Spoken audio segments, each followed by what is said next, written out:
दूसरी बात, मॉक में स्कोर कैसे बढ़ाएं। मैंने आपको इसमें मॉक के लिए 2 पॉइंट लिखे हैं। 2 चीजों पे आपको काम करना है, एक आपके वीक पॉइंट्स और एक आपके स्ट्रॉन्ग पॉइंट्स। इन दोनों पॉइंट्स पे अगर आपने काम कर लिया तो मॉक का स्कोर बढ़ जाएगा। ये कैसे? आपको दोनों, जब भी कभी मॉक दो तो इस मॉक का एक सेल्फ एनालिसिस हर बच्चे को करना है।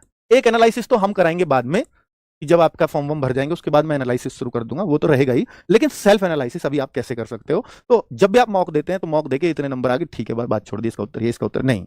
आपको ये देखना है कि मेरे मैथ्स में, जो मेरा मैथ्स सब्जेक्ट है, इसमें मेरे कौन कौन से सब्जेक्ट से या कौन कौन से चैप्टर से क्वेश्चंस ठीक होते हैं। हर बार आपको चैप्टर का नाम पढ़ते ही कॉन्फिडेंस आ जाएगा, हाँ ये चैप्टर तो बहुत बढ़िया हो रहे हैं। अब आप देखो कि पिछले 2-3 सेट को आप देखना, इस बार से करोगे तो अगली बार भी देखना, उससे अगले को भी देखना। तो एक चीज नोट करना कि भाई आपके जो हर सेट में ही लगभग इन चैप्टर्स में से दिक्कत होती है। मान लीजिए वो आपने देखा मैथ्स में जी 4-5 चैप्टर्स ऐसे हैं जिनमें मुझे बहुत ज्यादा दिक्कतें बनती हैं, ऐसा हो सकता है। यहां बाकी चैप्टर्स में मुझे कोई दिक्कत नहीं, मैंने ये फाइंड आउट किए, अब आपने इन पे काम करना शुरू करो। और मैं ये कह रहा हूं कि एक वीक एक चैप्टर, एक वीक एक चैप्टर, ये टारगेट बना लो कि एक वीक में एक चैप्टर को, जो वीक में था, जो आपका चैप्टर वीक पॉइंट में था, उसमें एक वीक में एक चैप्टर को अपना सबसे स्ट्रॉन्गेस्ट चैप्टर बना दूंगा। इस चैप्टर मैथ्स में अगर कुछ पढ़ूंगा तो इस चैप्टर को बहुत पढ़ूंगा, ठीक है। अगर मुझे कोई सेल्फ स्टडी करनी है तो इस चैप्टर की करनी है। आप क्या करते हो, ये 4-5 गलत है, इन चारों पांचों को हर दिन पढ़ते रहोगे, है ना, या इनको पढ़ते ही नहीं, आप जैसे चल रहे हो वैसे चलते रहोगे। इन पे करिए ना फोकस।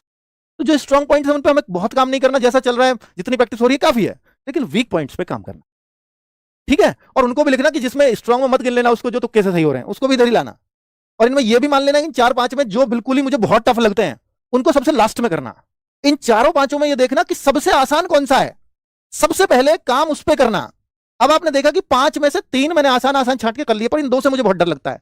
पर आपको यह पता होगा कि मैथ में सिर्फ यही 2 चैप्टर हैं जो मेरी कमजोरी बने हुए हैं। फिर आप उन 2 पर 100% काम करोगे और 100% वो मजबूत होंगे। ये 2 ही क्या है फिर मेरे सामने, ऐसे आपको लगेगा, ठीक है, कि 2 फिर मुझे परेशान नहीं कर सकते। परेशानी सिर्फ तब होती है जब वो ज्यादा हो, जब संख्या उसकी कम होगी फिर वो कभी परेशानी नहीं हो सकती, ठीक है। सेम रीजनिंग में बहुत इश्यूज आते नहीं है। वैसे रीजनिंग में कोई कहे कि सर मेरे जो है वो क्वेश्चन गलत होते हैं सीरीज के, तो भाई वो किसी के भी गलत हो सकते हैं, वो कोई दिक्कत वाली बात नहीं है।